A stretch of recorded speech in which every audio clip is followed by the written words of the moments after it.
Hey, how you doing today? My name is Alex Ty Crane, Assistant Director of Block Squad Memphis. We're here today to Shelby County Sheriff's Office down here. We doing the trauma responsive summit where we learn about ACEs, adverse childhood experiences. Hey everybody, this is Raymond with the Young Educated Foundation as well as Family Man Enterprises. And we just want to thank the staff here, Dr. Charlie Caswell for inviting us in. I'm the founder and CEO of Heal the Hood Foundation in Memphis. I'm here to support Commissioner Charlie Caswell and Ms. Bibbs and just the whole initiative of being able to bring people together and really come together as a collective solution to the problems we're facing here in the city of Memphis. What's so good about this event is Charlie Caswell was talking about something he read in the book or something that he's hoping and praying for. We've already read it in the book. We've already been hoping and praying for it. We're doing it now. We're working together. And now what he's doing is now he's gotten more authority, more power. He's just doing more of it. But he's not doing anything new. He's doing what he's been doing that's been working, been successful, especially in the Fraser community, working together. And now he's expanding it. So he's doing what's proven, what's worked, got the data to prove it, successes, impact. Now we're spreading it out. We're doing what he's been doing, now we're just doing more of it. We come together to partner so we can have some unity in the city. We got different organizations down here. We got a lot of elected officials down here. We're really trying to make a change in the city of Memphis. Now I want Block Squad Memphis. We here for the kids in every community. Man, we trying to make a difference, bridge the gap for the at-risk youth of Memphis, Tennessee. Block Squad Memphis, y'all. I think it is it's the assembling of the Avengers and the Justice League to really get everybody who is doing different things in different areas to come together to face a problem that we really can't just deal with on our own. So there's strength in numbers and there's power in resources. So I'm excited about seeing all that we're seeing today. Hello, I'm Joyce Brown. I work with Tennessee SEAL through Meharry College in Nashville.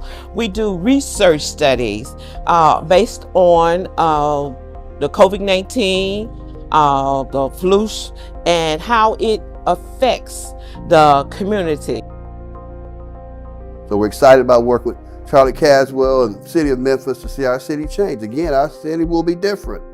We're gonna go from worst to first in less than 11 years in many different categories. This kickoff today, when you look back at the history books, you're gonna say that this was a major part of it. We're excited about that.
My name is Alfred Garrett. I'm facilitating the principal portion of the 7Ps, which deals with a lot of schools and educators to see how we're going to be strengthening as partners with this community, along with working with teachers and everybody that's with the school system. So what we want to do is, in each of these spaces, is talk about how do we collaborate in these different spaces. The majority of the people feel like if our kids could just read more, if they could learn how to read, it would be better. But the issue is access. At the school level, we have to have small groups of students who can meet with caring adults and be able to talk about what they're feeling. You don't have any reinforcement with reaching the families and getting them the services they need, because guess what? They got AC students. It was based on 25 schools who had the highest incidence of violence. And so we implemented this program. This is year 2 for the program, and the results are favorable. So if a kid gets in trouble, and I'm kind of interested to see what other funding that I could use in my school support I could get, because when a kid gets in trouble, let's say they're going to get expelled or suspended or whatever.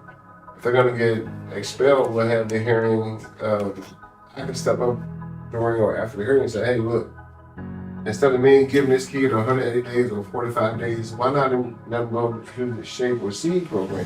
I think that's really powerful. And at my school, we have 4 feeders.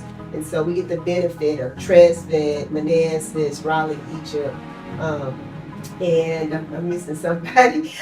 We get the benefit of Craigmont, right? Of all those schools being able to be combined, but also having small, like gender-based groups where, because girls and boys have different kinds of issues and problems.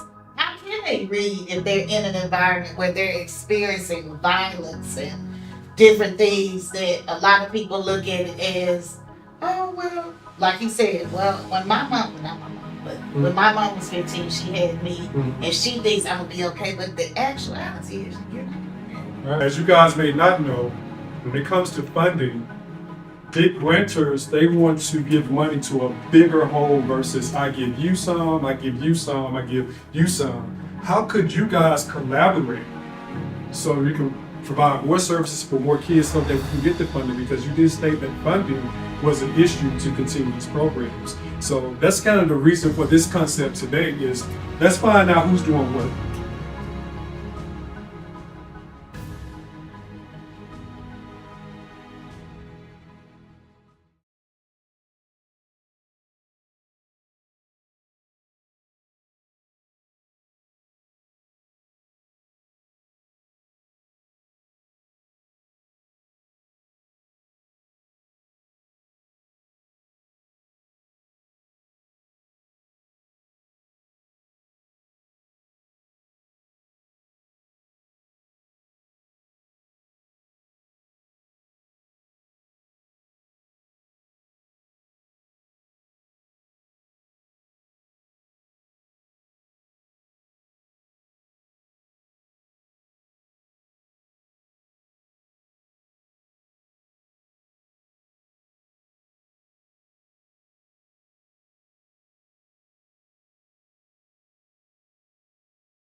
9 community organizations spread out throughout District 6. We're talking about Memphis, Raleigh, Frazier. Well, county leaders want to partner with them and track their data.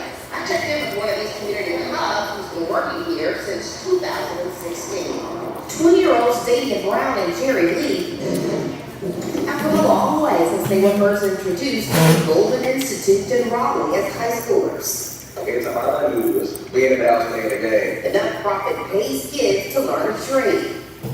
For these two, it was landscaping. I couldn't do anything. All I could do was look, but it started off easy, picking up leaves, cleaning up. Then you start to level up because you're watching more, you're learning more, you're getting trained more. And here is where they do practical work. And the training continues through its founder, Charlie Golden, with a deeply discounted school for barbering, natural hair, and nails.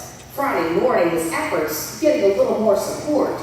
Standing here with our community partners holding this check for $600,000. Shelby County Commissioner Charlie Caswell announced an initial county investment of $600,000 for a new public safety strategic plan in District 6, focusing on select nonprofits or resiliency hubs to provide needed services. I think it's very important because when you look at it from a county perspective, we got a $1.6 billion budget. Many times we do things cookie cutter. We do it across the board, but it's not getting down to the root cause of communities that have greater needs. New data shows violent crimes and property crimes are declining in Memphis. Friday, community leaders echoed the need for more work on the ground to keep the trend going. What I'm finding out, most of them don't want to be bad. They don't want to be in trouble, but they don't have any options. And so in the neighborhood, most of them where I grew up in Smoker City, they closed everything down. So they kind of just roam the streets. Pastor Leon Jones runs the nonprofit Dwelling Place, operating the late night men's basketball league every Friday night. It's another one of the resiliency hubs. My wife and I, we've been doing this by ourselves. We pay for everything. We don't have any staff. And we've been there every Friday night. But it's helping me to hire success coaches and bench coaches that sit on the bench with the players and talk to them and mentor them. But Commissioner Caswell says this effort will be data-driven, tracking their progress through the group school seed. Hopefully their efforts will turn out more success stories like Damien and Jerry's. It brought me here, like I said, for a job, but it became way much more. In Raleigh, Kelly Cook, Action News 5.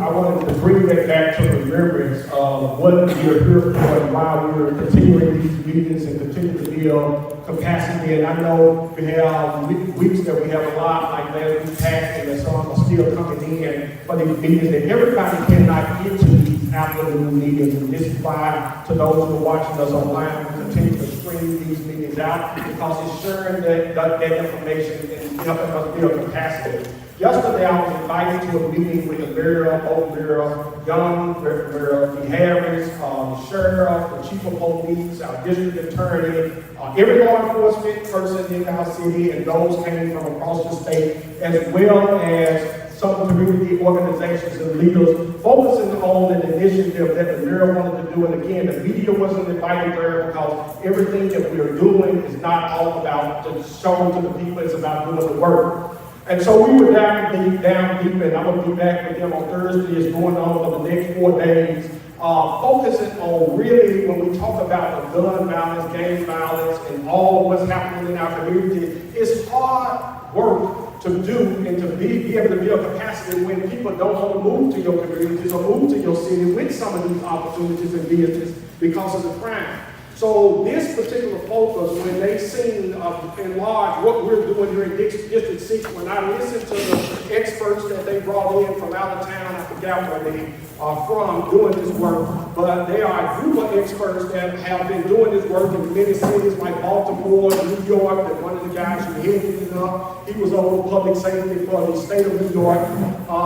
And so a lot of them was talking about their collective impact work and the fact that it's going to take everybody working together to bring about the change that we want to see.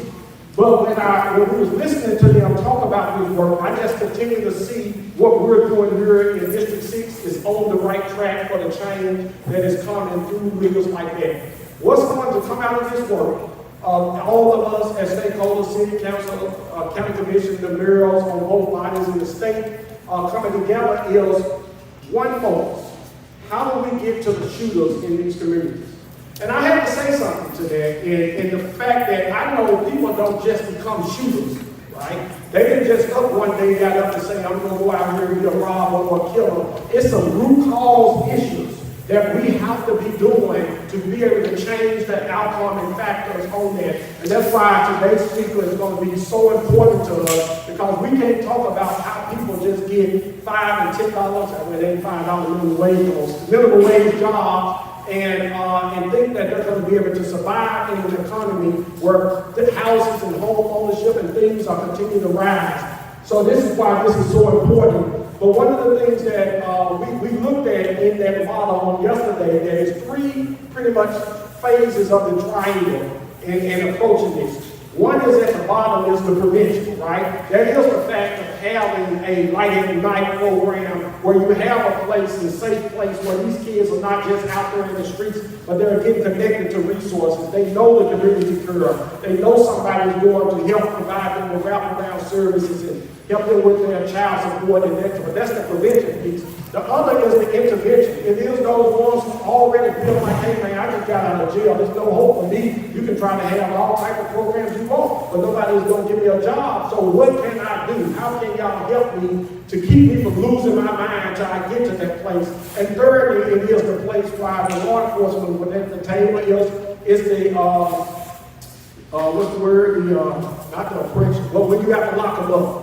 That's the last choice, right? That is the top of the pyramid. That's where we don't want to have to get to. But that, in some cases, you have to get to, because there's some people who are not going to take the prevention. They're not going to do the intervention. They're going to be saying what we were told in the meeting yesterday that happened in one of our unincorporated areas. You had one of the groups of gang members that do this sadly all over the city, where they are being trained to show them behind red cars when they pull up at your house how to duck it behind the cars, how to have 3 people posted up by the other person coming up to your door and breaking your car and steal the gun or whatever out of the car. And y'all seen them on the TV how they got guns pointed at your house yesterday, day before yesterday, sadly, somebody put on their porch light and they shot up in their house.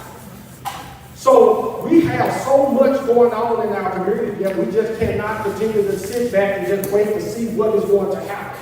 We have to be intentional about how we work together strategically with everybody at the table and us as community partners to bring about that change. What would happen in our communities, I remember this back in the day when my daddy stayed over on Shankman Circle, and we were in Dixon home, we come over on the weekend over daddy's house, and when you pull into the circle, somebody called my daddy's house and say, on the walkie-talkie, that a car just drove into the neighborhood, be on the lookout, because they know you got to come in this way, you go out. When that car leave or don't leave, they knew where that car was on the block or in that neighborhood.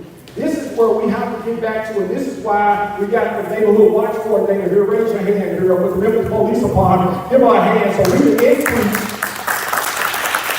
increase that level, because we think about before they get down the block to somebody's house, what if a call when they came across at 2 in the morning and said, hey, a car coming in, and everybody on the block is looking out and going. And sadly, another case that just happened the other day when they went to try to take somebody's stuff and they end up getting shot and killed. We don't want that happening to these young people, but guess what? We don't want people to be the victim. We don't want them dying because you choose that lifestyle. And so we got to be intentional about how we build capacity so we can say you have other options, you just chose not to take that other option, right? And as a community, we're going to continue to build on that capacity through this work, through partnerships like Right at Night, Sin Relief, our neighborhood watch coordinator, RC3s, the Brown Nexus, and what they're doing with the after-school program. This is what community looks like But at that same time, when we just left from over in Memphis Business Academy with Legacy of Living, that's one of the schools we adopted and partnered with. We work with them providing wraparound services and giving those teachers out when they got a church child, like one of them did, when we walked in the building, it smelled like a tongue of marijuana, right? Like how we pull that child to the side and begin to be some interaction with him. Say, hey, let's go in the bathroom, let's change this, because you can't go to the classroom like this and watch this here. It wasn't the child smoking marijuana. It was the parent who was smoking the weed in the car on the way to school. But this child now was going, if we weren't there to stand in interaction, the principal then was ready to take him in and get ready to send him back home. To what? So the same car can come pick him up, he can get hired going back home. So it's those type of interactions and that type of support that we're going to continue to build out in our community, being there for those students, and now help that principal understand, man, I said, do you got a room where we can keep some uniforms in and we'll put them in there? They walked us back and showed us a space that we're going to be able to put uniforms in there just in case a situation happens. Now he said, y'all got me thinking different.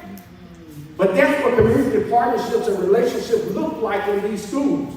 I shared something the other day, and I went and met with, and I thank all the wraparound District 6 partners who I reached out to say when we got the call 2 weeks ago at Raleigh, Egypt about the young student who was on the track team that fell dead sadly at the school, and all the kids was there giving them CPR and trying to help this child. They watched them. The next day, myself, Commissioner Loves, and others was there at the school, and you could see the pain on the face of these kids. They were hurt. So I went to meet with the new interim superintendent just to say, look, girl, we cannot allow these kids with all that's going on with the drama, what they see on TV with the school, and all that they're dealing with every day they have to go to school, to not have a well-being day. So I reached out to the partners and said, hey, y'all, I want to be able to buy pizza, and we're going to bring the DJ, and every lunch period, we're going to be there for these students. And that's what the school agreed to partner with us on, as well as February the 22nd, we're going to be doing a lunch of the No Bully Zone with Bully the Bull for all of our schools throughout Shelby County schools. And this is what partnerships look like, where you're saying, we just not going to sit back, y'all, and wait on somebody to come in to save our children and our schools. So we need our partners to continue to step up. Because as I was saying, if we was at NBA, to see all the seniors kind of sitting in this space, Brother Lewis, I should have took you with me this morning. We could have signed a whole bunch of them with the Welding school. Because I went in there, I started asking them, they said, well, the other kids are testing and they laying out and everything. I said, look here, y'all can be working on your goals. You getting ready to go to college in 4 years and having a career. Now why we ain't working and focusing on that? But that's where they need us as community partners coming into those spaces when they have what they call study time. To be there, to be able to help them understand, like, hey, there's other pathways than just going to the streets, because that's what they see at home, right? Again, they ride to school with mom and them smoking weed. So it's those type of changes that we got to continue to do to work on that. And I'm excited about, again, being optimist. I like what the mayor said in the meeting yesterday. He said, even though we've seen a decrease in murders, almost 100 murders less than the year before, we're not celebrating that because that's 200 still too many. When we look back at what 2010, I think was the lowest year of homicide we had, was about 129. And you think about it, we had 299 right now. We was at almost 400 last year. But sadly, when I looked at those statistics, let me ask y'all this question. From 0 to 17 years old, what is the percentage of 0 to 17-year-olds you will believe are the shooters in our community? Actually, part of the homicides last year. From the age 0 to 17, who would say 10%, 20%, 30%, 40%? What percentage y'all would say? 75, 80. I said 75 to 80%. 25. So this is what all of you pretty much, who all agree, raise your hand. Who all agree there was less than 50%? Who all agree there was less than 20%? Who all agree it was less than 10%? This one man got it right. Even though you see our young people on the news doing these at the houses, the 299 murders that happened last year were less than 10% by young teenagers. But our perception is those young people are bad. This is what we just said. Guess what? 18 to 35%, 18 to 35-year-olds, how many of y'all would say, what would be the percentage of them them being a shooter, what would you say? 50%. 50% of those 18 to 35-year-olds, those who should be in the welding class, those who should be getting this class going, they are the ones who committed more of the murder. And those who are 35 and older, 20%. So we look at, and if everybody said, get mad at us, if we say that we're going to put together a program that focuses on 18, y'all need to be focused on these children. But the children ain't the ones who win the percentage of killing. Yes, they're out there breaking the cars. Yes, they're out there holding the gun at the house, but they didn't kill those guys. They're progressing though. Huh? They're progressing.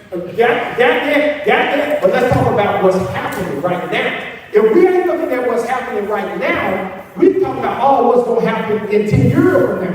If we're going to focus all our energy on progression, what about the people who go die tonight? Because the people who go die tonight, they go die at the hands of 18 through 35 old at a higher rate than that. I get you. We need to do that. We can chew on and walk at the same time. But we got to look at what's really happening in our community. I'm with you. I was progressive. I wasn't being that shit because I watched 2 murders at my 14 and 15-year-old, but I had mentors. I had a community that came around me and said, no, we're not going to let you end up like that.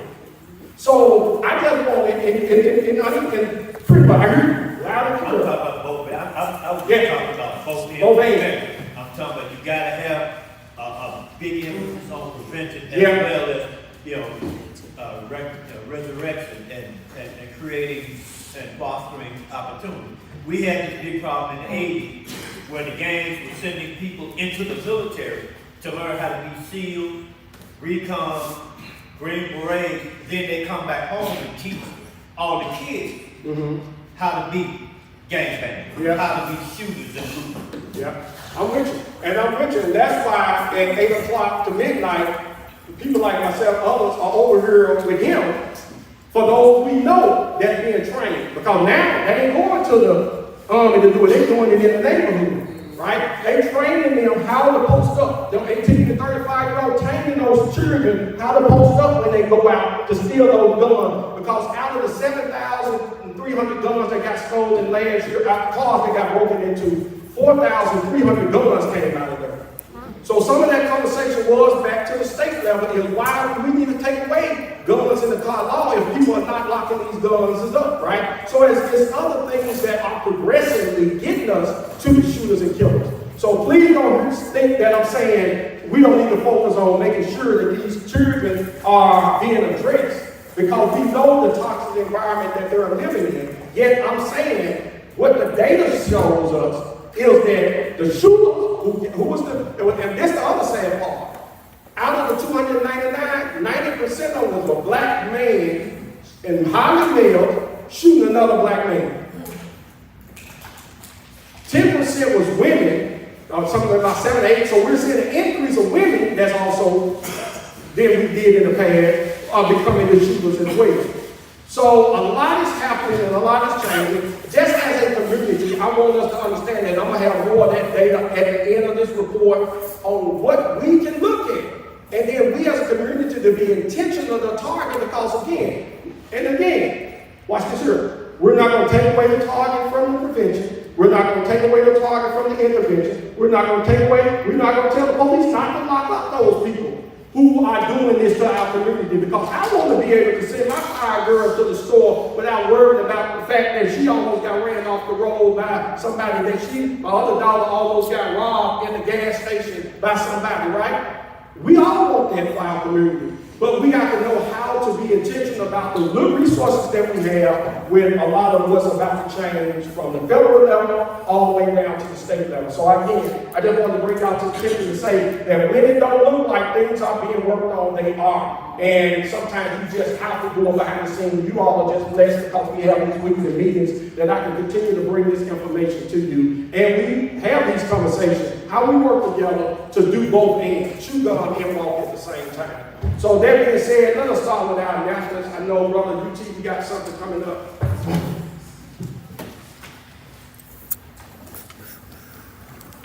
And please please, y'all are here, please share this out on your social media. We want all of our stakeholders to be able to see what's happening in our community. Brother Chris. Good afternoon, everybody. Just another reminder, I'll be doing this every week. Just coming up this May is Children's Mental Health Acceptance Month and also Children's Mental Health Awareness Week. As part of that, UT will be having a lot of different events for the community to participate in. What we really want to get out here is our Psychiatric Advocacy Collaborative Team Summit, our PAX conference. That's going to be on May 16th, 2025. There's a flyer in the back for more information. We'll get you some more information as far as time and location. I'm not going to be too long today. What I really want to talk to you guys about today is also we have our project Echo, where we're trying to collaborate with the community. This one will be about Common Our Youth. I'll be fun on that. That'll be on February 18th. But most of what I want to talk about now, I'm sure you guys noticed a lot more masks, a lot more sniffing, a lot more people calling out of work lately. We have an issue in Shelby County with increasing the flu, RSV, and flu-like virus. So we got some advice here on how to protect yourself, how to notice some symptoms, and what to do if you have it. So, not only know this many days, want to keep everyone as safe as possible. We already know what happened to be able to do some prevention techniques. Thank you for that. Now, let's thank UT have been a great partner for many years prior to me being here in this capacity. They have worked with us and praised around a lot of the initiatives that we're seeing play out now. Other announcements. Let's get this simple thing. You hope y'all come up at the same time. I got to let our speakers. We got a lot of great information to share.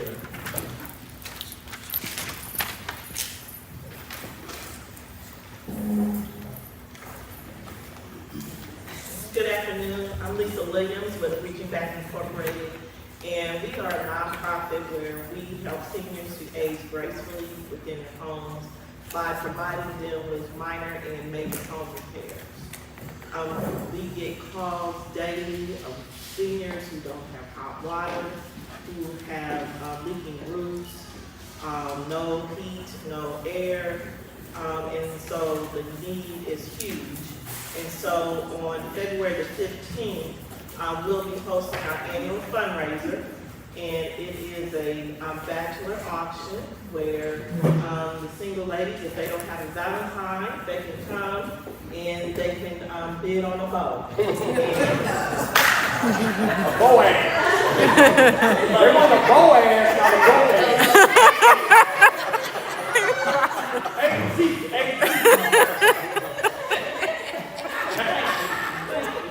You know what I'm saying. It is a fun event, and actually, this is our second annual benefit. But the thing that, even though it's a great cause, the men love being celebrated. We don't get to do that often, and so they got a chance to, strut their stuff, and we just, cater to them, and they love it. So it's a very fun event. So please share it on your social media pages and tell all your single friends. I was trying to get, my good friend over here, but he's already taken.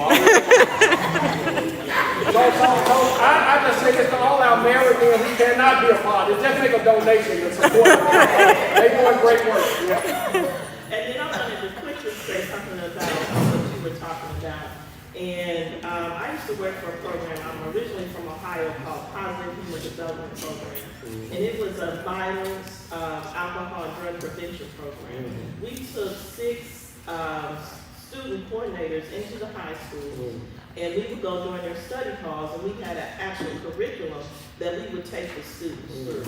So these same students, we would take them on college tours, and we would take them to a college, a local college, during spring break, and they would actually live in the campuses. We took 150 girls and 150 boys. And they would attend classes and as if they were actually going to college, and all of the classes were focused around violence and alcohol and drug prevention. It was a very, very effective program. 80% of our students went on to college. And so I would love to talk to you about Give them an executive director like that. About initiating a program like that. And I keep saying this, we need an Afrocentric school here in Memphis. My son attended, and he's 33 now, he has his own state company. But they had, his first 3 years of school, he had black male teachers. I was a single mom at the time, and let me tell you, it makes such a difference in his growth and development. Hi everyone, my name is Ella Stace. I'm the Neighborhood Watch Coordinator at Austin Key Precinct. So I got some flyers on your table, and I just need some of you young people while y'all in here to join the Neighborhood Watch group. It takes a community to raise a village. And we also need prom dressing and prom attire. So if you guys have any prom attire, guys, ties, or anything you want to donate, you can drop it off at 3430 Austin. All right, thank you so much.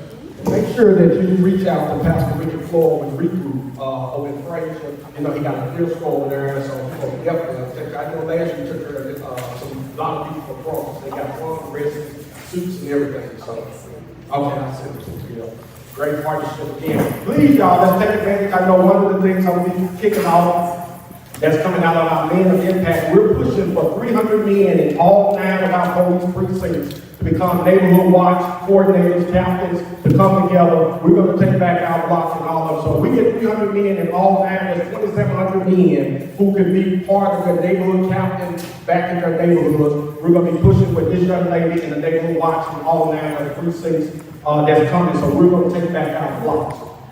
That being said, District Connector, make sure, I know we got on the back there in the back, Nicole, did you have anything in events coming up? We got our surveys. Please take a minute to fill out those surveys. This is very, very important information, y'all. Again, for us who are county commissioners, we're going to be looking at these reports, looking at this data that helps us know what's happening on the ground in throughout Shelby County and all of the 13 county commission districts. We do not want to be just doing cookie cutter work in all districts. Because Fraser needs something, Collierville don't need what some of the things that Raleigh needs, so forth. But that data helps us get there. If it don't, we keep getting the same thing and expecting a different result. We want to change that narrative. Nicole Gates is our district connector. If you have not connected with her, please make sure that you do that. Pastor Rob next, we saved the word this week. Come on up here. Y'all know the projects, they do a something somewhere. Give the projects a hand as they come.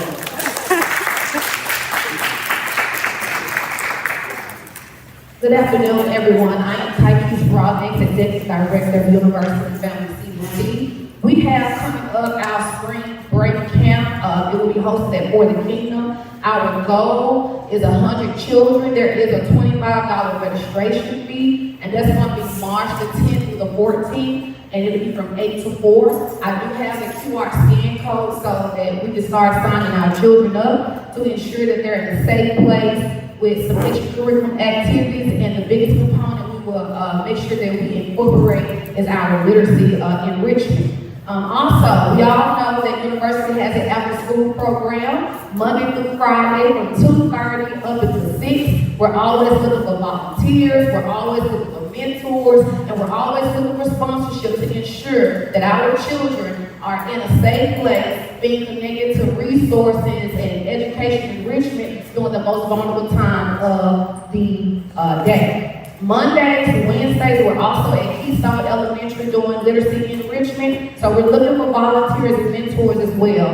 And also starting this week, we started our mentorship. So we have Pastor brought into some of the PSTs this morning going to Keystone, mentoring our 4th and 5th graders. So you can go to www.universityfamily.org to sign up to be a mentor, to sign up to be a volunteer, or to sign up just to come and show your face in the place for our children. Thank you. So, sister, that $25 is that for the whole week or nothing else? Tell the Lord thank you. Who is there?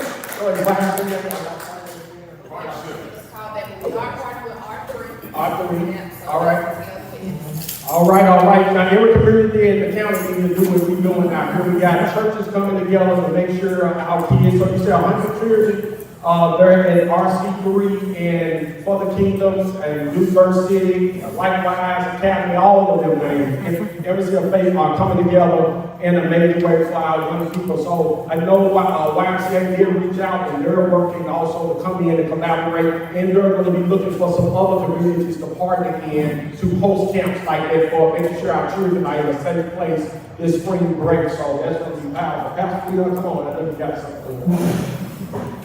Brother, you want to say something else? Okay. Well, I did. So yeah, so I said something about that. Thank you, my friend. Good afternoon to everybody. Just wanted to mention myself, Brother Place of Home, my good friend, Cindy. We're hosting health care on May the 14th, 9 to 12, here at the church back at the Life Center. And we're looking for vendors. If you want to be a vendor, make sure you get in contact with Sonia Abel back there. And then be a vendor to help us with our health fair. So UT, I know we're going to have y'all here, but I want to do that. Remember, Light at Night is still going strong. 8 to 12, 8 to midnight on Friday night. I do want to report that one young man that was kind of in trouble. We mentioned him. I got a picture with him. He graduated on Thursday and he showed up Friday in his uniform. He's now a fireman. Been able to house people through my partnerships with Sin Relief and others, and we have through a good friend, Brother Abel and Adecco, we probably gotten over 40 guys jobs, and so it's really going good. So y'all keep praying for that. Also, I just got off the phone with fatherhood people at a firm, and so anybody that's behind on their child support, whereas it's stopping them from getting their license and they can't see their kids, it's a big grant out, and we're trying to help those guys or girls to get that child support straight or to get the support to the kids so they can reunite with them. And so if you're in that situation, let me know. And then remember, once again, our meeting at the governor's office commissioner was real good, and they're going to be sending a lot of money to Shelby County for re-entry. So they're planning on us walking with them 1 year before they get out, and then walking with them a year after they get out. And so y'all pray for that we get these resources. Yes, we gotta. Now, I'm the type of guy, I don't believe that a black woman should want for nothing. That's me. I don't think she should want for nothing.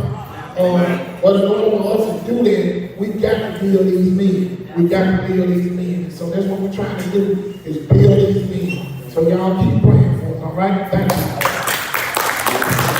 Wow, I tell you, so much great things. Pastor Leon, like we were talking with the governor, it would be good if we can get him to partner with Memphis Welding School, that those guys are able to go through that program a year before they get out and walk with them as they get out. I know that that'll be powerful. They make $50,000 to $60,000 a year coming out of that jail. The new Oval, the new Regional 1 being built, the new Fraser, Cardona School, we got airport, all these billions of dollars of projects about to happen in Shelby County. We know we need you all as well as here. With that being said, I'm not going to prolong bringing up this young man, but also keep on your calendar February the 21st at For the Kingdom, and then we put the time 10 to 12, we're going to be launching the No Bullying Zone with several of our schools. Likewise, Academy going to be bringing kids from all over the city to the For the Kingdom. We're going to launch that out with Maurice Valentine and No Bullying Zone. That's going to be big. Sam Watson, the former boxer, promoter, and others are going to be here partnering with us on that. And then February the 22nd, men, if you have not signed up, we're going to be doing 100 men of mentors at Pastor Stacy Spencer. It's not the church, but it's the restaurant connected cafe right there on his lot. We said come out and be with us. We're going to be matching 100 men up with 100 young people, and we're going to follow them through those who see the movie forward. We're going to forge those relationships through that. I know others are doing the same type of work, but we're going to continue to build off men of impact work as we continue to push forward to build strong men in our city and our county. Brother Reginald Lewis is getting ready to come up. This young man talked to me some years ago about his vision as he was building capacity around it. If y'all have not been, he's located here in District 6, right down the street on Jackson Avenue, in the former steam fillers, I believe it is, Union Hall. He have actually bought part of that building, and I see you got a group of young people. I'm gonna let you introduce who all are here with you on today. But he's building something, y'all, that can certify these individuals to be welders so that they can go on and get these high-paying jobs and be in position and be ready. The Bible tells us to be ready. They're gonna be ready because of Brother Reginald Lewis and his vision. Give him a hand as he come on and look at the welding team.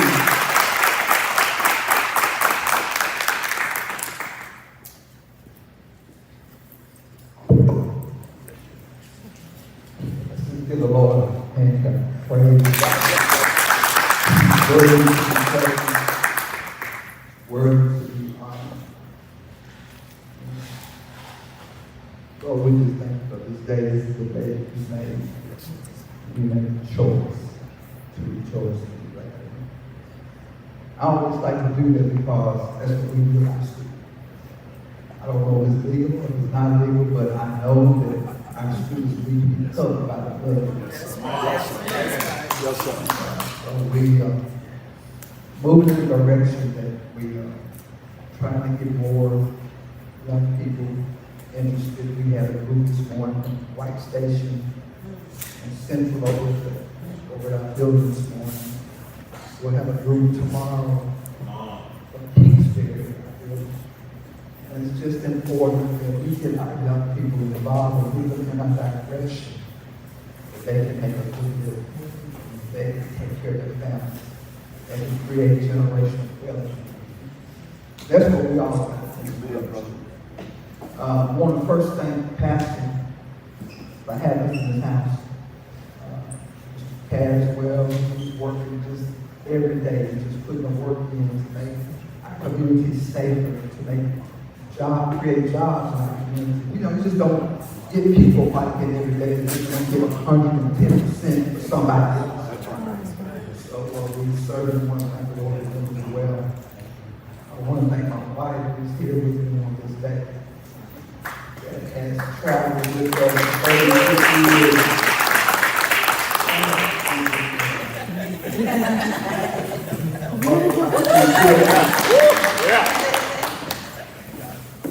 Who is a traveling nurse,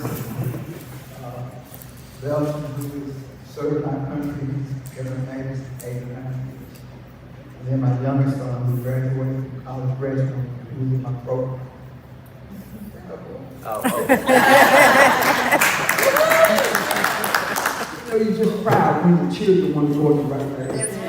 There's a whole lot of children out there that want to go in the right direction, but do the direction to go in. They need some leadership and some guidance. And just a little bit of history on my mother was a teacher for 35 years in the city school system. And we are products of Raleigh, the Raleigh community. And I remember when she was in college, and she worked in the toy factory. And she was working at night and go to school in the daytime. I saw her real something right here in Raleigh. And once she graduated, she taught at Springfield, Centerfield, Raleigh, and Douglas, Frazier. I didn't know then that we would have something as powerful here in this community that we are connected to serve in the same capacity.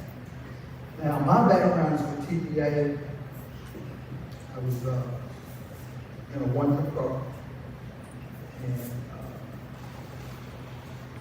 I hate to talk about the good old boy network, but it was real and still real today. And how out of 3,500 students, they had a class of 22 people, which I was one of. The Lord had a direction, He had a purpose, He had a plan. And as I was trained by them, it enabled me to not only work for TVA, but to work for Valero, DuPont,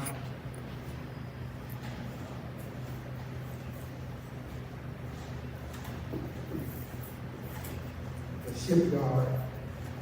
So over my course of about 35 years, I've pretty much seen every power plant, chemical plant, food processing plant, and yes. I'm sorry.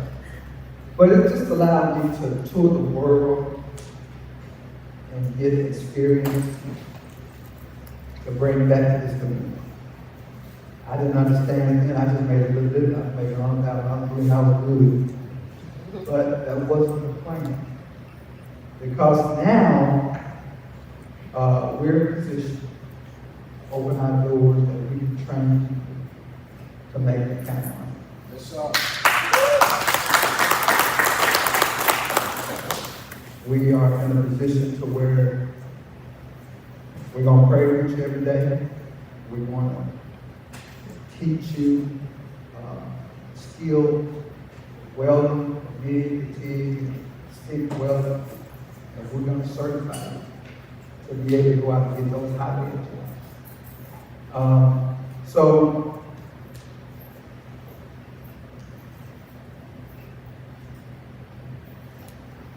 when I first started this journey, and I was trying to get a place to work, the Lord led me to Memphis College. And the guy owned it, and the building across from it is a very secluded building. And they had all kinds of bands and groups that would come in there. Jennifer Lopez drummer would come in there. All these famous people would come in. And I spoke to the owner, and he told me, I got all kinds of people coming in here. I like the idea. I just cannot take a chance on these people getting hurt.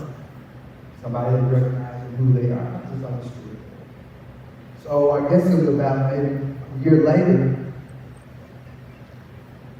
he sold the building to another one. A real estate agent called me and said, man, maybe he'll listen to you, maybe he'll go along with your plan.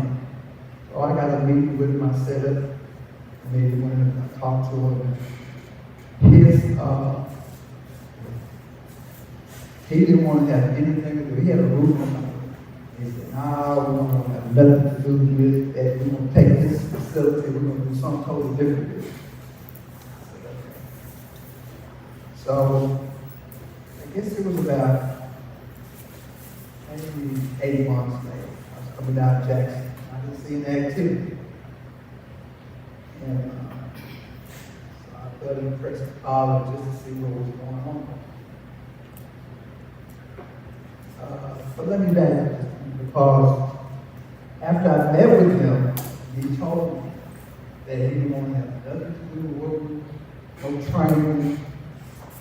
When he left, I walked around that building 7 times praying. 7 times praying in the spirit. So it was on my shoulders and on my shoulders. So about 8 months later, I was coming out of Jackson, and I just called. Johnny, what's going on? Man, I've been thinking about you.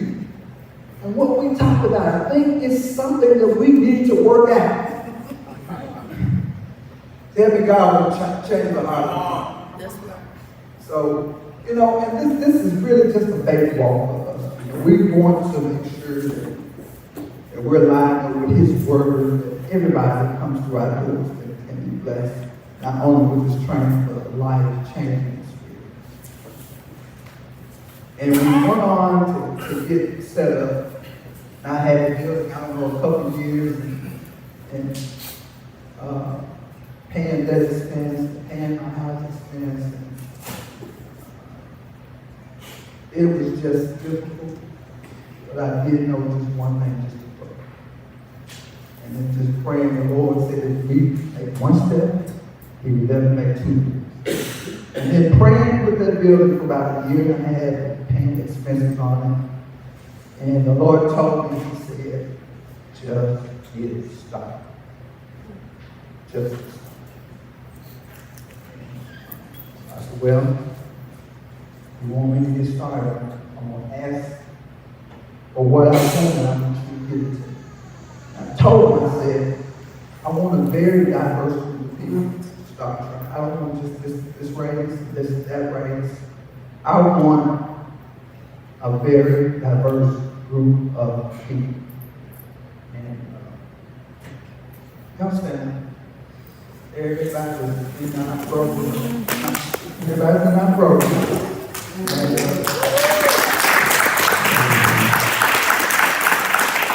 these are your future leaders in the trade. These will be foremen, general foremen, superintendents. They'll be business owners. And this will trickle down on everybody else that comes to try to build it. But this is what we're building for this community. This is what's important to us. This is what's going to make a difference in our lives. It's all about generational wealth and understanding who you are and your purpose and your plan to where God has called you to. So let me ask you a question. How many here know what a Boilermaker is? Boilermaker. Heard of a Boilermaker? I'm talking about students. Has anybody ever heard of a Boilermaker? A trade that's a Boilermaker? Yeah. Boilermaker? Yes. Well, it's a trade that's been around for over 150 years. That work in every major industry in this world. DuPont, where you wash your hands, you wash your clothes. TVA, who makes energy, who sells energy to Memphis Gas and Water to sell to us as customers. Valero, where you get your gas, they make gas for your field, oil for your field.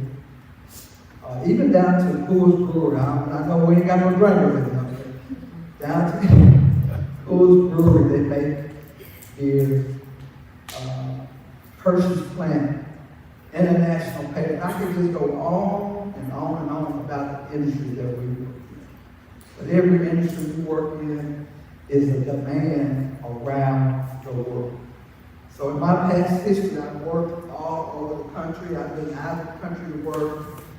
And every place we go, we're needed. Right now, we're about 300,000 short of welders, Boilermakers for the industry. And we can't even build this program fast enough. We've got people waiting to go do the work. So, but that's a Boilermaker. That's what we do.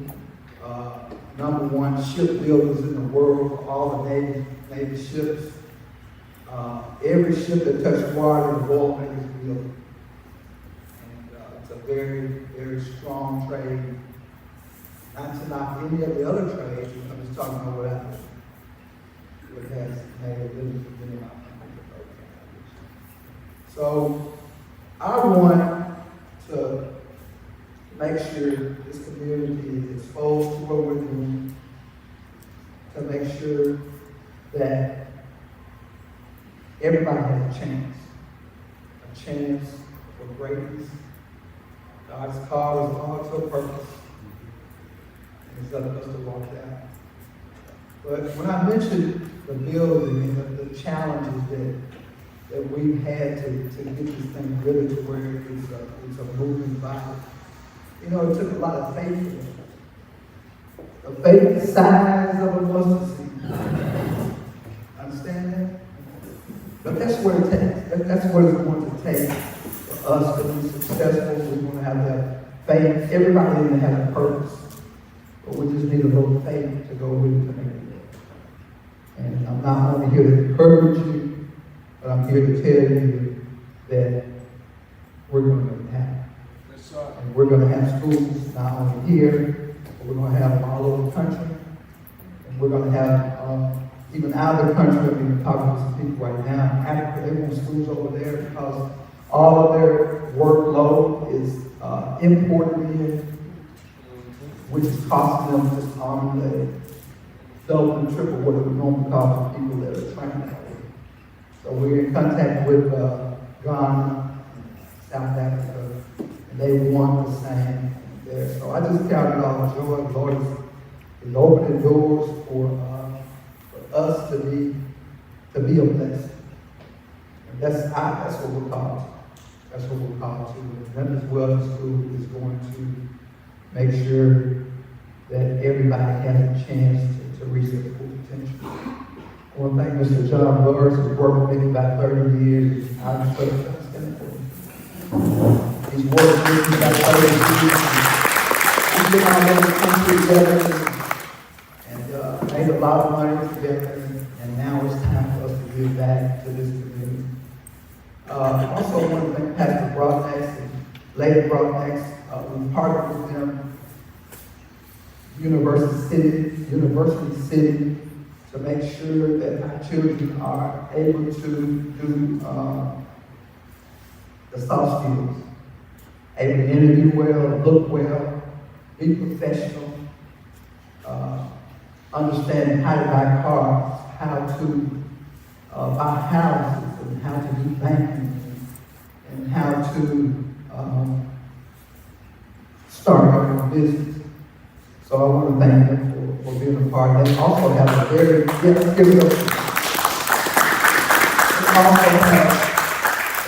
unique life skills to where they're going into schools teaching children the Bible, how to pray. I think it's just amazing and awesome in this day and time. So we just appreciate the relationship that the Lord has given us with them. And it's just important that we understand that it's all about all of us coming together as one to make sure that we all reach our full potential. Reach our full potential. Reach our full potential. Everybody has a purpose here, but we need to reach our full potential. I don't know how much time I got, Charlie, but Picking, but you got it. A couple more minutes, we'll start wrapping. We're going to get some questions and answers. Okay. Yeah, but yeah, we're just excited about what we're doing. Look forward to training in this community. It's high schools here that are just desperate. Those kids that came this morning, they were just on fire for what we offer. And because they haven't been exposed to it. They took welding out of the schools way back when. They took auto mechanics out of school way back when. And carpentry. We're just going to make sure that we cover the bases, that people can have a way to leave a legacy and work.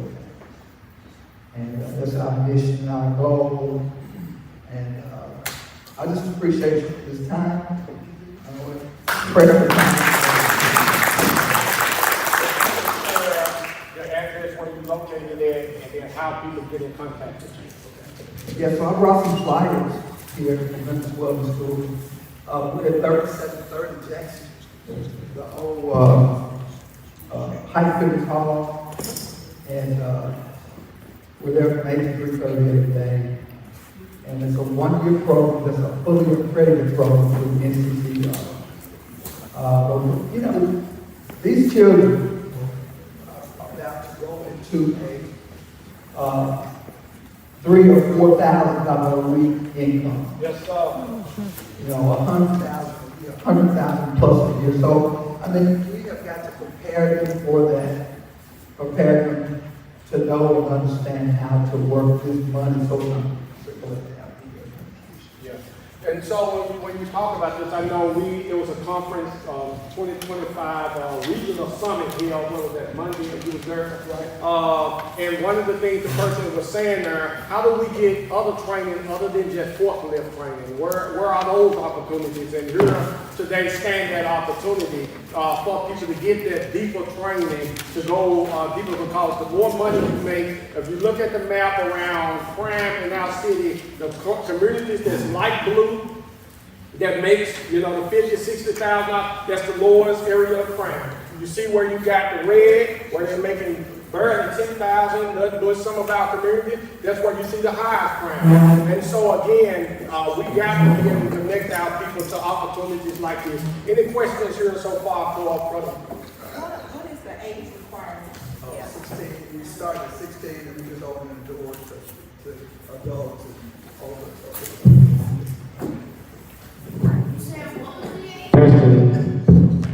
16. We want to start in our high school. 16 to 24. For us as working adults, we would like to know how we can make a career move. Right. God has called you to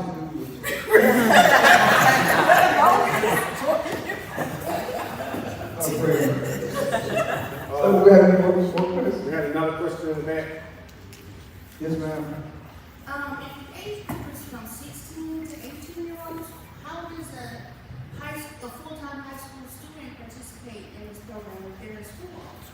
Well, this morning, the students that came by from White Station Central, we have another group coming tomorrow from Kingsbury, but they want to integrate us into their program, so that, like after school, or after they get out of the first class, especially for the seniors, after they get out of the first period class, they'll be able to come to us for 2 or 3 hours a week of training. Brother Cal, you had a question? Would I be kind of like the Protec, it sound like? Like Protec, yeah, doing school hours. So it's just to 18 years old? 16. Oh, up. Okay. Is it free or prices? Come on, bring it on home. I wish it was. I'll put it in 10,000 a year program. It's a 10,000 a year program. However, we're working with the Women's Foundation, the University of Memphis with the Growth Program, and most people can go through programs like that that will fund the program. So we'll be glad to talk to you about that after we finish. Yes, sir. Since it's a fully accredited program, have they thought of trying to go through faster to use the same funding that they pay for them to go to college? They can use that to go to a trade school. Absolutely, that's a good question. We are working tirelessly to get that the providers to make sure that we can accept FAFSA, Tennessee Promise, and those funds. Yes? But I would say, what about using Southwest as a conduit? You do it, a memorandum of understanding to have it come through, then have them give the accreditation. You sound like the man we need. I can tell you that is a pathway that he's looking at as one of those pathways. Because this is year 2 or 3? Because you got to be able to show data to show that outcome, and so that's what he's been doing since launching this new school. But that is a pathway. I know he's discussing, and I'm also, as part of District 6, as one of those who do know, we kept some dollars out to do a holistic wraparound grant approach. We are talking with some grant writers to make sure that these type of programs, like what he's doing, Charlie Gold, these apprenticeship type of programs are included into that. And I know YMCA reached out yesterday to get your number from me, because they're doing some Department of Labor work to partner with programs like this as well. You may want to contact DC, Washington DC Public School System. They got a program called UPO, which teaches how to do all of the trades: electricity, welding, maintenance, HVAC. They do all of through the public school system. And that's powerful. And to say that for us locally, then that takes us to emailing our board, emailing our superintendent, emailing them, telling them, like, we got a program here in our community. We need you all to support this program. They're showing the outcomes that we're working towards. So we need to let them see the importance of it. I say to that too, so the governor put in the budget last year, starting at middle school, $500,000 for every school to have CTE programs like this and $1 million for every high school. So it's just a matter of those, one, I guess the people at the top, convincing those principals that this is a route that they can take. Because I can tell you some of my conversations last year has been with some that say, hey, we want to do tiny homes, or we want to do something around agriculture and gardening with those dollars. But I think like being able to, what he's doing now, getting those schools to come in, to see firsthand, if y'all will, again, with influence that you may have, take a tour of his school down the street, see what they got in there. It's powerful what they've been putting together to make this work. And so, again, we want to be able to build that capacity. That's why I want to get here today, because this is needed for us as we look at what's happening in the economy-wise. A lot of these jobs, regular jobs, are going to go away. But you can't, AI ain't going to be able to weld that building together. I just said something. What he's doing for those type of jobs and technology. Yes, any other questions? With that being said, I want to take a point of privilege too and just acknowledge some of my good guests that I invited out today. Pastor Bauer is Bauer, right? And his beautiful wife, her, Mrs. Bauer. They are Timothy Bauer, the pastors of True Fellowship Church, and has been a guy who's just been in this community for years, doing a lot of the work here. And they just honored, we talk about Kingsbury, they honored him, Brother Lewis, a couple of weeks ago and retired his jersey. I heard he was a shooting guy back in basketball. They retired his jersey over in Kingsbury. Give him a hand. And this guy worked with the West Council Foundation. And also, we know the great work that's being done over at the West Council Foundation for women, and it's for men to anybody. Yeah. Women and men that have issues around counsel, they help them, walk them through, provide so much service to them. So again, two great resources that are here among us today. Thank y'all for coming out and being a guest with us at this meeting here. With our own minds and hearts, all good. You had an announcement about March. What's that event? My cousin is having a training program Saturday, March 8th from 10 to 12, teaching painting and drywall installation. And where is that at? They have, the address is 1300 Raleigh LaGrange, and phone number is 901-512-3330. Her name is Flora Ingram. Oh yeah, I know that good family. So she's putting that in, so that'll be on our Facebook, on our social media as well. But I'll make sure I get that information so we can send it out in our newsletter as well to everybody. Just to be clear, because my assistant back there said that I might have said the dates of February 21st, the No Bullet Zone at 4100 is at 4100 for the Kingdom from 10 o'clock to 12 o'clock. The luncheon of that, please, if you can come out to be with that, I'll announce that again before that. But February the 22nd is the man-to-man at Pastor Stacy Spencer facility again, where we're training men to be mentors and working and building collaboration with our youth. Don't forget, we got a committee meeting tomorrow with the county. The county meetings are now broadcast on YouTube, so you can just hit YouTube, Shelby County Board of Commission, and get those meetings. And then the next will be on Monday following. Correct. Following Monday will be our 3 o'clock regular meeting on there. And so next week, following this meeting, I'll be shooting straight out of here, headed to Nashville. We'll have our Day on the Hill legislatively as we are going up to continue to fight for more resources for Regional 1 and other resources to come back to the county. So I'll be up there next week. And then I know the beginning of next month, we're going to be in D.C. for our Day on the Hill with our legislators there.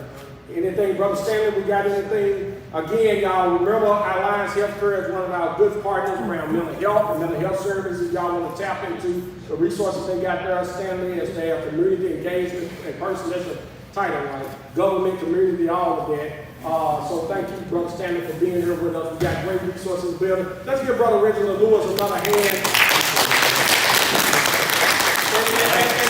And let's most definitely keep them in prayer, because it's not easy as an entrepreneur, somebody to jump out there and launch something like this. Like you said, he could still be out there doing some other building his business, but he have chose to do this to make sure our next generation have that capacity. God bless you. We'll see you next Tuesday.